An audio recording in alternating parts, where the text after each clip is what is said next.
Hi, everybody. Welcome to Mark's Backyard Birds. I know that today's title may not be that tantalizing for many people because blackbirds, as a whole, are most people's not their favorite bird. So, but they are a fascinating group of birds. They also are not as easy to identify and separate as a lot of people think. And of course, they're a source of some issue for people that they're bird feeders. But a lot of my reasoning for doing this program is I want to give blackbirds their due, as for one thing, and also to help you tell the difference between them because I get a lot of when people come in and they're talking about uh, the birds that they're feeders or birds that are bothering their bluebird houses and things like that. I get a lot of misidentification. I get a lot of people calling starlings grackle. I have people calling grackle starlings. I have people who don't know what the females look like, and so forth and so on. So I put together this program for tonight. Plus, it's one of my typical lives. Whereas we're going to answer questions, and we want to so be ready and be ready for whatever questions you may have going on right now. First and foremost, like always, welcome. My name is Mark McKellar. I'm the owner of the Backyard Bird Center in Kansas City, Missouri, and so we always want you to keep that in mind whenever we're on the air. Is that Atlanta's on? Hi, Peggy. Yeah, that I'm here in the center of the country, and when we talk about timing, again, I mention this every time we do one. So that you know, if you're north of here, it may be a little later than what I'm talking about, or for you guys south of here, some things I'm talking about may have already occurred. You may already have some of the birds in that. That I'm going to be talking about in time. And if you would, like always, please let us know where you're chiming in from. That really helps me a lot. Okay, Steve's on again. Hi. Yeah, my wife, producer Melanie, is right over to the left, like she always is. Like I said, one day we're going to get her a microphone, but not yet. South Alabama's in.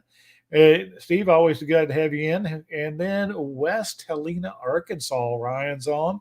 So yeah, welcome to the to Mark's Backyard Birds. And as like always, feel free to ask the questions. I'm trying to keep an eye on that on the comments over to the right, and Melanie tries to let me know whenever people have a question for me, and we want to make sure that we address that. So, Cary, North Carolina, Joyce Lowe. I used to live in Cary, North Carolina, at one point in my life, right after graduating from NC State. And Regina is from Ottawa, Illinois. That's over there, not too far away. So she's probably on about the same timeline as we are here. So welcome on in. Now, blackbirds. There are lots of different kinds of blackbirds. And remember, not all blackbirds have the name blackbird in their name. And they are a diverse group of birds. And a lot of people don't realize that the blackbird family includes such beautiful birds as Baltimore Orioles and Orchard Orioles and the whole Oriole group. And the meadowlarks, eastern and western meadowlarks, are blackbirds as well, and they fit in there. Unfortunately, I have a limited number of slides I can actually import into this program, so I didn't bring in pictures of those guys, but know that they are also in this blackbird family. But for tonight's discussion, we're talking about those the blackbirds of spring, the birds that are coming in right now. And this is a time where a lot of people have problems and issues with blackbirds, and a lot of it has just to do with their sheer numbers when they first arrive. And so we're going to talk about those and help you identify those up. All right, Bluebird 22 is from northern Indiana. Welcome in. Oh, okay. So the most famous blackbird, probably of all, we're going to add this to the stream here, and let's see if I can't get this. Or is the common grackle. Now, it doesn't have the word blackbird in its name, but obviously it is a blackbird. And they are large. They're good sized birds. And for us here in the Midwest, most of these birds leave all winter.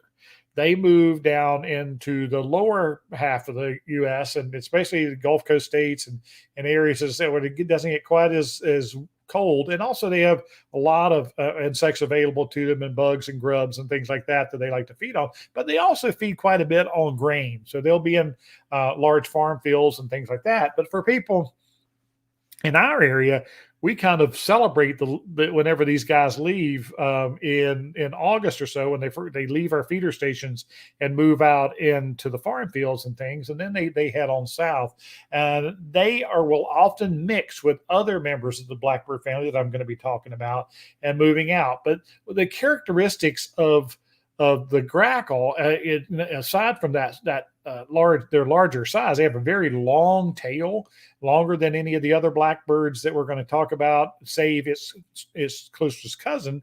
And they have this white iris on them. And you guys who live south of here are going, oh, those birds are nothing compared to the great-tailed grackle, which we do have a few in Missouri. They're not backyard birds here. They mainly are around wetland areas here in the western part of Missouri and out in central Kansas. The great-tailed grackle are truly impressive birds. They are much larger than a common grackle.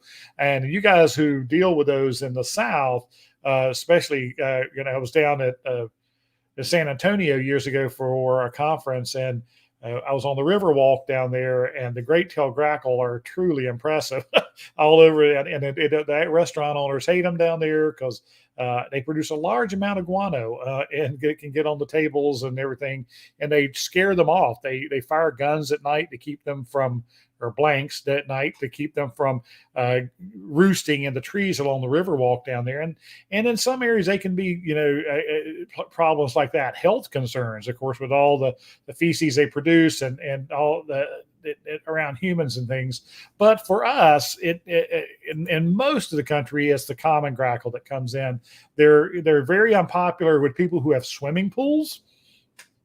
And the reason why is whenever they're nesting, it's a very smart adaptation, but the babies poop in a fecal sac. So they have this sac of white fecal matter, and the adults grab that from the babies and they fly off with them. And it's very smart. You don't want the scent around the nest to attract predators. And so they looked for a place to drop those fecal sacs, and swimming pools are great targets for them. They like to drop them in water. So they'll drop them in bird baths, but if they've got a big old swimming pool to drop them into, they do that. And we get calls every summer about the blackbirds doing this, and what can they do to prevent this from happening. And there really isn't a lot you can do to make the good news is it only lasts for like 2 weeks. When they're nesting, the baby, from the time the baby's hatched to the time the babies leave, it's about a 2-week window there. And that's whenever this gets to be a problem. And by the time you try to come up with some kind of solution for it, is already over. So the grackle are like I said, they're here to stay. And I've talked about this in last month's program, the last live for the update, and we talked about they hate safflower seeds. So that's to keep them out of your feeders. We use cage feeders that I've done a program on, and we talk about feeding safflower. And if you can dissuade them and not cater to them, don't give them grains, don't give them milo and millet and cracked corn, especially, and things like that. They tend to be attracted to feeders who feed a lot of that. So if you stick with sunflower, safflower, peanuts, things like that, it may be a little bit better, but safflower is the key. If you got open tray feeders, straight safflower in it, the cardinals love it, the mourning dove love it, house finches love it, but the grackle hate it. So, and a female grackle from a male grackle. The female grackle are just more brown. This is, the males have this purplish shiny head, a big stout beak, and their back is more dull black, but the females are more brown in color. Remember sexual dimorphism, being able to tell a male from a female, and the females have the nest sitting duty, so they have to be a little more camouflage, and that's why they are not as colorful as the males, and that's true even in the blackbird family. So common grackle, they're rolling in here in the Kansas City area right now. We had none, not very many, just a couple of weeks ago, and a lot of people are reporting them, at the feeders. I haven't seen any at mine yet, but I'm not here all day. I'm at the store, and I don't get to watch my feeders except on the weekend. Maybe on Sunday I get to watch them a good amount, but I've not seen grackle yet. But I know a lot of people in the Kansas City region are seeing them moving into the feeder station. So like I said, I'm thankful that we don't have the great-tailed grackle, which, like I said, Wow, that's a big bird. That is a very big bird. Oh, and people want to chime in about boat-tailed grackle along the coast, coastal North Carolina, and down to the Atlantic coast, the Gulf Coast, and over and down to about the Houston area. And there's some people who believe that boat-tailed grackle and great-tailed grackle are subspecies of each other, but they're still treated as two different species. But the boat-tailed grackle are, almost all coastal in nature, not very far from the coast, versus the great-tailed grackles, which we find inland, and especially in the western U.S. and west of here. They're spreading, but they're still not very common, and from here east for sure. Okay, the one that gets confused and really doesn't belong in this talk tonight, but I have to talk about them just because they are who they are, and that is the European starling is not a true blackbird. It's in its own family. The Sturnus vulgaris is its name, and of course I've talked about them being introduced here, and they're an invasive exotic species, but they are black. And so people assume they're in the blackbird family, but the bill is very different from our blackbirds. And starlings, one of the key ways when people come in the store and they're getting the names confused, I always talk about it and tell them to look at the tail. Starlings have really short, stubby tails. Grackle have big, long tails. And so they're easily told apart by that. And then the thin bill of the starling, and you can see this one's in transition. Its bill is not all full yellow yet, but it will be. But compared to a grackle, its bill is much thinner and has a much shorter tail. So the starlings, not true members of the blackbird family, but I feel like you have to include them in this program just because they are black and people associate them with them. Now, the other bird that's really pouring into the area right now are the red-winged blackbirds. Yes, Ryan says the grackle are going through a lot of black oil sunflower. Yes, they like sunflower seed and they can go through a lot, especially in spring whenever they're first arriving. They're hungry. There's not a lot of food available yet to them, and they really all take advantage of feeder stations. You're right. The red-winged blackbird is a beautiful bird, and it is, for most part, somebody said something to me about treating them as a pest species. Now, they're not invasive exotic. They're native birds, and they're great birds, and they serve their purpose in nature. But the people who consider them pests are the people who have to deal with hundreds of them. And if not hundreds, 40, 50 of them in their yard at a time. And they can be really, they can take over a bird feeder station in a hurry. And that's usually in the spring or in the fall.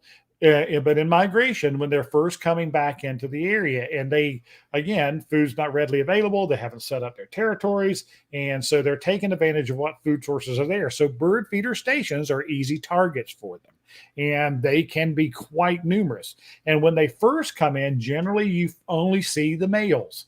And one of the stories I love to tell, I was a foreign exchange student at our nature center over in Liberty when I was there, and he was actually from China, I think, and if I remember correctly. And we were on a bird walk, and he pointed over and he said, "What is that red-winged blackbird called?"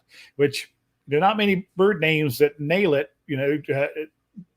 like the red-winged blackbird. Truly a great name for the bird. It fits it very well, but it doesn't have fully red wings. It just has the red epaulets. And this is a show of display here. The winged blackbird male is on his territory, and he is advertising for the females. He is also flashing to the other males and saying, "Stay out of my territory." Now, what's amusing to me about red-winged blackbirds like this and this aggressive behavior and all is they have very small territories. Their territories may be around a pond and a cattail marsh, and their territory may be only 3 feet in diameter, because there's so many other nesting red-winged blackbirds in that patch of vegetation that their territories are quite low. And so of course they go out and they feed, and they come to your bird feeders and feed. Well, they can't be that aggressive when they're among a lot of other red-winged blackbirds. And so what we see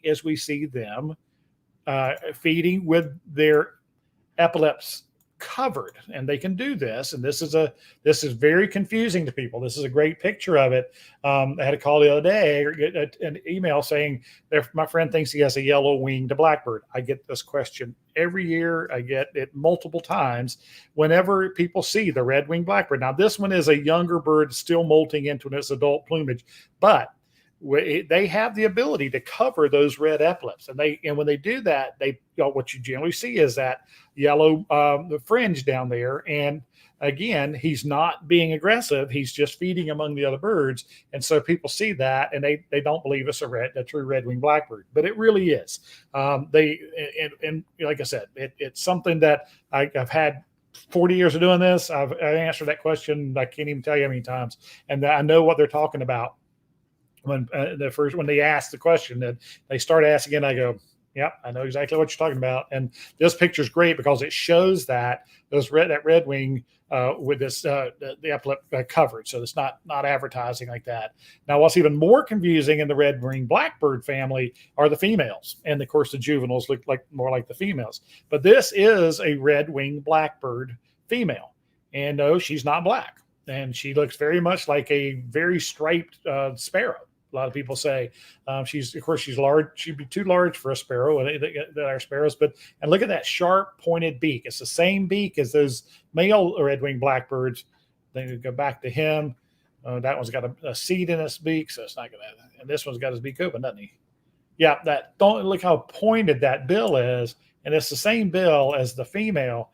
And they tend to come in later. So when you first see the red-winged blackbirds, it's generally all males, and they're all over your yard, and they're kicking out seed. And unfortunately, as someone pointed out the other day, yes, they do eat safflower. So while the safflower is great when it comes to dissuading the grackle, it's not great at dissuading the red-winged blackbirds. Here is, again, I'm going to say that this is a very short-lived problem. For people who have problems with 40, 50 red-winged blackbirds in their yard, that's generally only lasts for a couple, maybe 3 weeks. If we had a really bad cold snap and food was scarce, they may last, a little longer than normal. But when those redwings first come in, and if you're having an issue with them, it's usually during that period where there's so many of them. They're not super aggressive. It's just sheer numbers of them. And when they come in, now, if you live near a wetland, if you've got a big pond or on your property, or you live at a lake that has lots of cattails, aquatic vegetation around it, then you may have a more consistent problem with the red-winged blackbirds, but they tend not to be real problematic. And that's the message, and short-lived there. One of my favorite birds that is a close cousin to the red-winged blackbirds, but we only see them occasionally, are the yellow-headed blackbirds. Now, my favorite scientific name is xanthocephalus, yellowhead. And they are beautiful, and they're wetland birds, and they'll be in the same cattail marshes as red-winged blackbirds. What we've always noticed is they tend to be out more toward the center of the cattail marshes, and the redwings are around the perimeters of it. But this time of year, we'll get calls where people have a flock of red-winged blackbirds, and there'll be this one male yellow-headed blackbird in among them.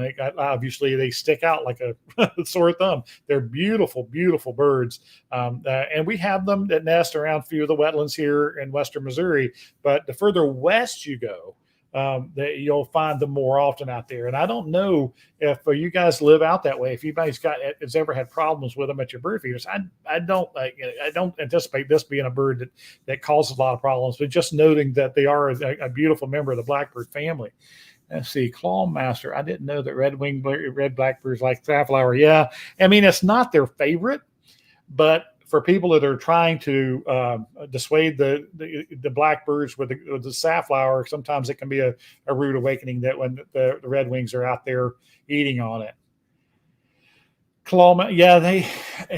I wish I could say that. I can't. I've been at this too long to honestly tell people that red-winged blackbirds don't like safflower, because I've had too many cases of, if that's all that was available, that with the redwings eating it. Now, if it's a case where if that red-winged blackbird can get grains and cracked corn and things like that, they will choose that over safflower. But if you're doing the cold turkey only safflower thing, it's not unusual to have red wings eat on it. So yeah, he's got a lot. Clawmaster has a lot of Red Wings in Cincinnati. It just depends. The habitat's everything. So the habitat you have there is obviously very favorable, and it depends on how close you are. Like I said, a lot of times to wetlands and ponds and things like that. So, the red winged blackbird, beautiful bird. I love them, and they have a great call. We describe it as conqueree whenever they're calling, and it's the sound to me of bird watching around a pond or fishing when I was growing up around small farm ponds where I grew up, and I could always hear the red winged blackbird singing in the summer months. It was great. Now, probably one of the blackbirds family that people dislike the most. And I've done whole videos on it, and I'll definitely have the link up there at the end. But I've the brown-headed cowbird doesn't have the word blackbird in its name, but it is a member of the blackbird family. So, Clausen, I'm near a river. Would that cause me hundreds of it? Can, yeah. If the habitat sat close, whenever they come rolling in, it doesn't guarantee that you could have hundreds of them, but it definitely in spring when they first arrive. And again, everything's about environmental conditions when they get there. If there's plenty of food available, then they tend to leave the feeder stations long. But if it's cold and wet and conditions are harsher, then the red wings will move into feeder stations more readily in the spring months. Ryan says, I've only seen 2 here, but the grackle make up. Yeah. It's, not one as the other. And right on the heels of the red-winged blackbirds, we tend to get the brown-headed cowbirds. And then all of these will mix together in the fall. If this were a fall program, we'd be talking about these huge flocks that are a mixture of grackle and red-winged blackbirds and brown-headed cowbirds and starlings all mixing together. We're seeing them on the power lines and things like that. But cowbirds have a really bad reputation, and a lot of people do not like cowbirds. But a lot of people don't know the whole story with the brown-headed cowbird. It is a native bird, and it is famous for being a brood parasite, and that is they lay their eggs in other birds' nest, and of course that tugs on our heartstrings as parents and things, and that the baby cowbird grows up and it's bigger than it actually displaces or even can even stomp and kill the other babies. And so the parent of that nest, say it's a cardinal, it will raise only that cowbird baby. And like I said, that's hard for when you think about it, but it's an amazing system. The cowbirds evolved with the bison on the Great Plains of America, and bison are nomadic and they move a lot.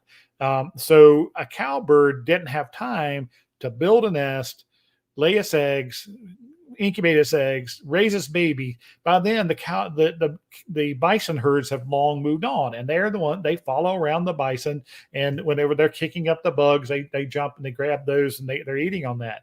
So they're not the only brood parasite in the world. In the old world, in Europe and Eurasia, there are other species that do this, and even in the tropics, there are birds that lay eggs in other birds' nests.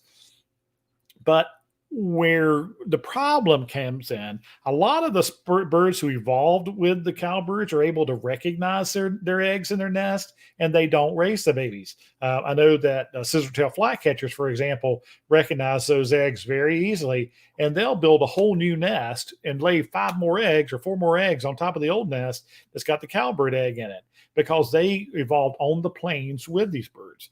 Where the real problem with cowbirds came in is whenever we settled this country and we started clearing the eastern forests, the eastern deciduous forests, and bringing in domestic cattle, we all of a sudden created prime habitat for brown-headed cowbirds. And so they spread east, and of course they have spread west, and they have moved into areas that they never were historically. And the birds who live there are the ones who can't recognize the cowbird eggs, and therefore, unfortunately, they end up raising cowbird babies at a far higher clip, and it causes a negative impact on some native bird populations. Now, I'm going to add here, this is actually a female brown-headed cowbird, And here you can see she's not black with that brown head like he is, and she's much more camouflaged. And one of the things that are amazing about them is that they can lay an egg really fast, where typical birds and have to strain to lay an egg, as you would imagine. Well, these birds have evolved to be able to lay an egg very fast. So if she catches a cardinal off her nest or a yellow warbler off her nest or one of these other species, she can fly in real quick, lay an egg, and be gone. And it's an amazing system. And they like I said, it does negatively impact some birds, especially endangered species. And there are some parts of the country where they actually have programs to remove cowbirds in areas where there's another endangered species that are threatened by them. But around your bird feeders, they tend to be not a huge problem. They actually, again, are attracted to grains. So again, if you want to dissuade them, don't feed cracked corn and millet and Milo and the cheap mixes. Stick with sunflower, safflower, peanuts. They don't like that. And if your neighbor feeds the cheap stuff, they'll tend to feed over at his house. So they're amazing birds, and we love them. For kind of the bird that they are, we don't like them for what they do to other birds. So the brown-headed cowbird. You're very welcome, Clawmaster. Now, the other blackbirds that are less common for sure, but I threw them in here because we do occasionally see them at feeders, more in fall, but this is a rusty blackbird. And notice the color of the iris. It's white, and it is much smaller than the common grackle. So the other, like red-winged blackbirds who have dark irises, is about the same size as a rusty blackbird, but that yellow iris, that white iris, will really jump out at you when you're looking at it. So, and these birds they nest way to the north in the boreal forest and wet areas, wet boggy areas, but they winter in scattered numbers all across the heart of the U.S. And these numbers are declining. Red wings are kind of in trouble, and they're being watched and afforded protection. But you look out, and I had someone send me a picture just the other day of one in his backyard, his bird feeder station, feeding on the ground under the feeders, not up in the feeders, but on the ground. And of course, they're like the millet and the Milo and things as well too. But they're a really special bird. But they're very much like that red-winged blackbird. But that yellow eye will give them away. And in the fall, they look quite different. If this were a fall program, I'd have a different picture of a rusty blackbird in there where they get their name from their rusty fall color versus that black the color of the spring. So, there it depends on where you live. You may have those in your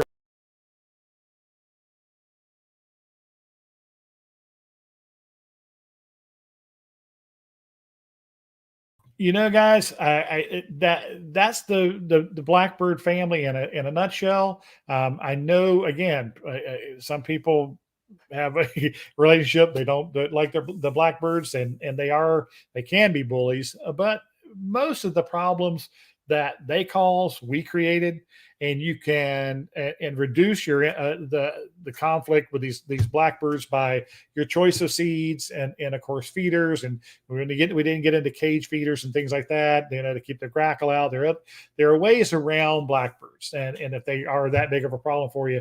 But my advice is patience, because it tends not to last very long. So with that, I mean, that's the blackbird group. But now, guys, like I said, I wanted you guys to have time to ask questions.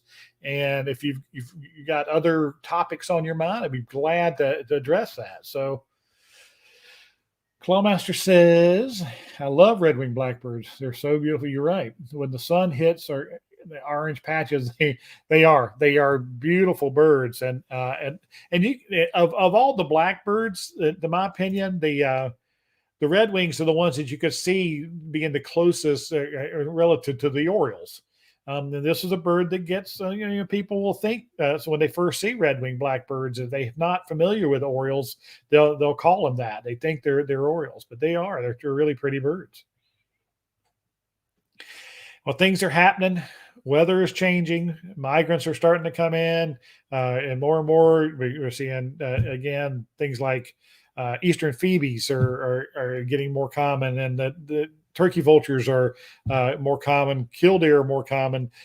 So birds are on the move, and they're starting to move in. I know ducks are really on the move. A friend was up at big wildlife refuge north of here the other day, and had lots of duck diversity. A lot of birds starting to move. So things are changing. Spring is coming. We keep getting these stretches of cold weather, and that kind of slow things.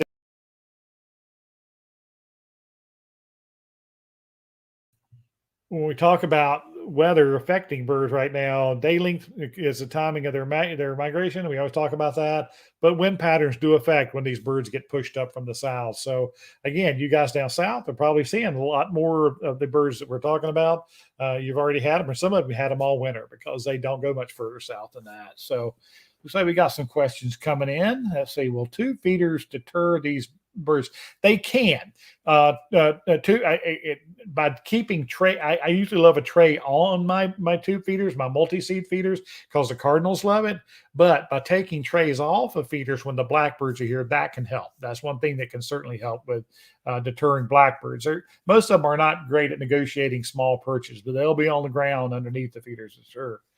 Are bluebirds smaller than the brown-headed cowbird and the female grackle? They're definitely smaller than the female grackle, and they're a little bit smaller than the brown-headed cowbird. Cowbirds don't get into nest boxes a lot in legs. They can typically do that, especially if the hole's just a little bit larger. But they may sneak in and do that, but it's not a giant problem, the cowbirds. And I do need to say this, and a lot of people don't like it, but if you see a nest of eggs and you see that one cowbird egg in there, it is illegal to pick that cowbird egg out and throw it on the ground or destroy it. They are native species, so they are protected, and it is illegal to do that. So I want to make sure I say that, because I don't want the U.S. Fish and Wildlife Service coming and paying me a visit and telling me that I was telling people to kill cowbirds. So you can't do that. So John Spare here north of Austin. Okay, sometimes could you do a program on habitat for spring birds? Like habitat, John? Are we talking forest versus wetland versus or are you talking about yards and what you can do there? I'm assuming that's more of what you need. Clawmaster, when should I put my Baltimore Oriole feeder out here in Cincinnati? In Cincinnati, John, Clawmaster, I think you're pretty close to here in our timeline. What we always say tax day. April 15th is when you really start looking for the Orioles. Most of them won't arrive until toward the end of the month, but there's always early birds and there's always late birds. So I always have my hummingbird feeder up by the first week of April. And then my Oriole feeder right by that. Some years, Orioles actually, I see an Oriole before I see a hummingbird here, and vice versa. It just depends on the year and conditions and wind conditions. So they're on the way. If you do a search for a website called Journey North, at journeynorth.org, I'm pretty sure, and it's got map sightings. People are turning in sightings there of everything from monarch butterflies to Baltimore Orioles to the first bloomings of things. It's a huge database, and you can click on there and see the maps where people are reporting sightings from of Orioles. So, yeah, John, about plantings. Yeah, landscaping is tough because there's such a variance between where I am and where you are in Texas and you are in Cincinnati and in Alabama. What I recommend as far as planting for your area is to go do a web search for your local conservation department. So if you type in native plants for Texas or Central Texas, or native plants of Ohio, plants for wildlife, Ohio, it should bring up your local conservation group. And they usually have a brochure on what plants they recommend for your soil. Great thing about native plants, the native plants for your area have evolved with your soil. They have evolved with your pollinators. They have with your insects, with your droughts and your moisture content in your soil versus putting a plant there that was raised or native to Minnesota and trying to plant it in Texas. It's not going to survive very well. So we recommend seeking out native plants to your area, and you should have native plant nurseries down there that specialize in growing plants for your region. That will do best for you, and you don't have to water native plants nearly as much. They don't require fertilizers. It's native plants for your region is the way to go whenever we're talking about making them beneficial to birds. So let's see. Do Orioles come as far south as Atlanta? They pass through Atlanta more so than whenever I grew up in North Carolina, in eastern North Carolina, we only saw Orioles typically in the fall. Now we could go up into the mountains of North Carolina and we could find Orioles up there. But for most of North Carolina, the Orioles didn't nest there. They passed through in spring migration. And then in the fall, we'd see them a lot along the coast, especially when they were migrating south. I would think in Atlanta, you can check, but I doubt they nest down in that far south. They're more to the north. So they're beautiful birds. And what you do, probably in the Atlanta area, your Oriole feeders, you would put those out in the spring, and they're probably maybe already there in that region. So you put out the nectar and the oranges and the grape jelly. And if you get them, that's wonderful. And they may stay for a couple of weeks or a week. It depends on wind conditions as they stay. And you got a show in your backyard, but more likely they're going to move on to get onto their nesting territory. But it's worth it for just a couple of them. You're welcome, John. Absolutely. And Clawmaster, you're all very welcome. I really appreciate you tuning in. And again, in a couple of weeks, we'll be back on again live. I'll have a program up next Thursday, but then we'll go live. Like I said, I'm trying to do this every 2 weeks, and we'll, ideas for topics are great. And thank you, Melanie. You get a thank you over there from Steve. Thank you. So yeah, and thanks for tuning in, guys. I really, really appreciate your support. The channel's growing, and again, if you want to support the channel. Again, if you've got time, watch the little ads. It helps YouTubers out. It makes people, it gets me more points with YouTube, if you will, and it helps it grow. So comments are wonderful. I really appreciate it. And again, always send an idea for future topics because we'd love to talk about what you want to talk about. Oh, got some late joiners here. Oh, Dave from Rhode Island. He's a regular. Yeah, but you didn't get to join in till late. I'm sorry. Yeah. Joyce Lowe, thank you.